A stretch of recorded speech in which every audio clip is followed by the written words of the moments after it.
Hello, my name is Crystal, and I'll be explaining the DSM-5 criteria for gender dysphoria. So let's start with some definitions. According to the DSM-5, natal gender refers to the gender an individual was assigned to, usually at birth, where gender refers to the publicly lived role as a boy or girl, man or woman. Gender dysphoria, then, is the incongruence between one's experienced or expressed gender and one's assigned gender.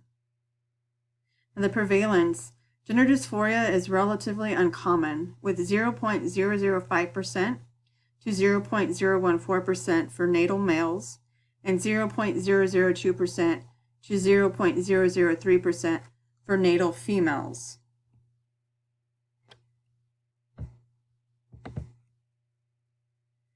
The diagnosis of gender dysphoria has a separate age-appropriate set of criteria for children, as well as a set of criteria for adolescents and adults.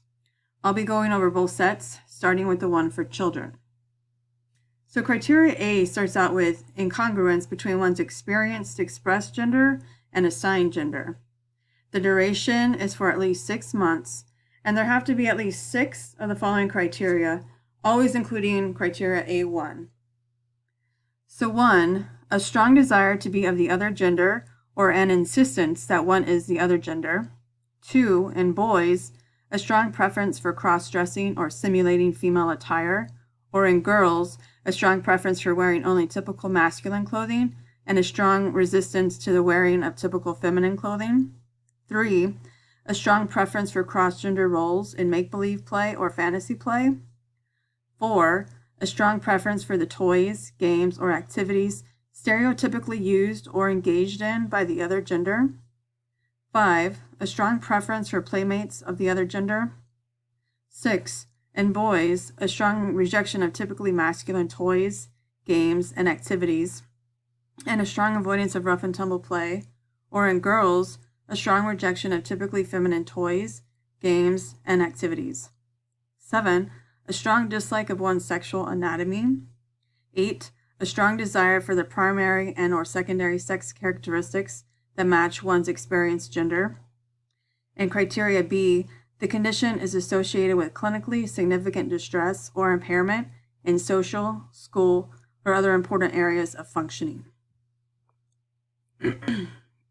I'll now go over the criteria for adolescents and adults with gender dysphoria. So criteria A starts out the same as for children, with incongruence between one's experienced expressed gender and assigned gender. The duration is for at least 6 months as well, but there only have to be 2 of the following criteria. 1, a marked incongruence between one's experienced expressed gender and primary and or secondary sex characteristics. And in young adolescents, the anticipated secondary sex characteristics. 2, a strong desire to be rid of one's primary and or secondary sex characteristics because of a marked incongruence with one's experienced expressed gender. Or again, in young adolescents, a desire to prevent the development of the anticipated secondary sex characteristics. 3, a strong desire for the primary and or secondary sex characteristics of the other gender. 4, a strong desire to be of the other gender.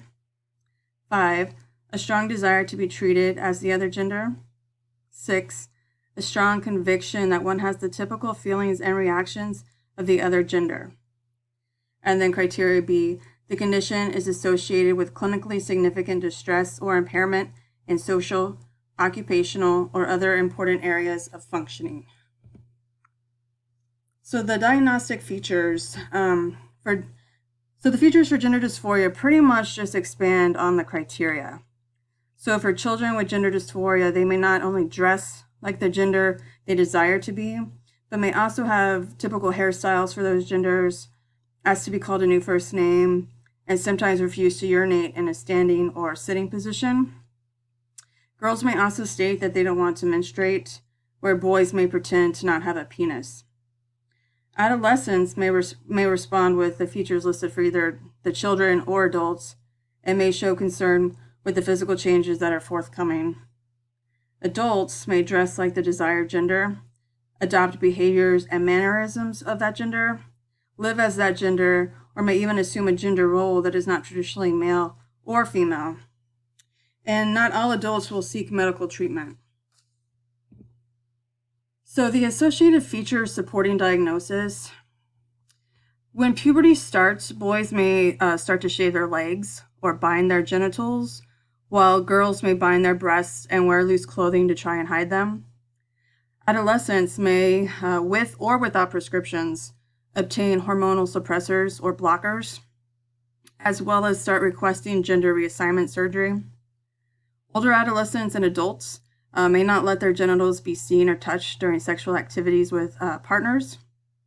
Adults, like adolescents, may also seek hormone treatment, surgery, or both.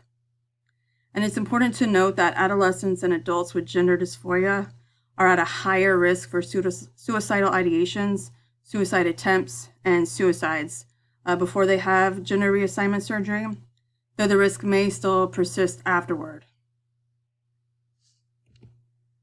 So for the differential diagnosis, there's a few differential diagnoses that should be ruled out before an accurate diagnosis of gender dysphoria can be made. So nonconformity to gender roles must be distinguished from gender dysphoria. It is not the same thing. It does not meet the criteria because these individuals do not have a strong desire to be another gender, and they're not in distress or impaired because of it. Transvestite disorder should also be ruled out since, by definition, that is cross-dressing that brings about sexual excitement, but does not bring about the desire to be another gender, though sometimes an individual can have both diagnoses. Body dysmorphic disorder is when a body part is perceived to be abnormal, and so the individual wishes it to be altered or removed, but not because it represents a gender they no longer want to be. And then schizophrenia and other psychotic disorders must be ruled out as well. So individuals with gender dysphoria, they're not considered to be delusional.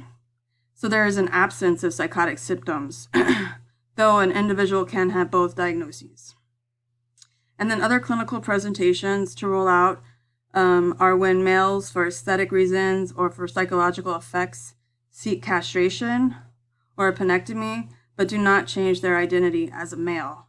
So this does not meet the criteria for gender dysphoria.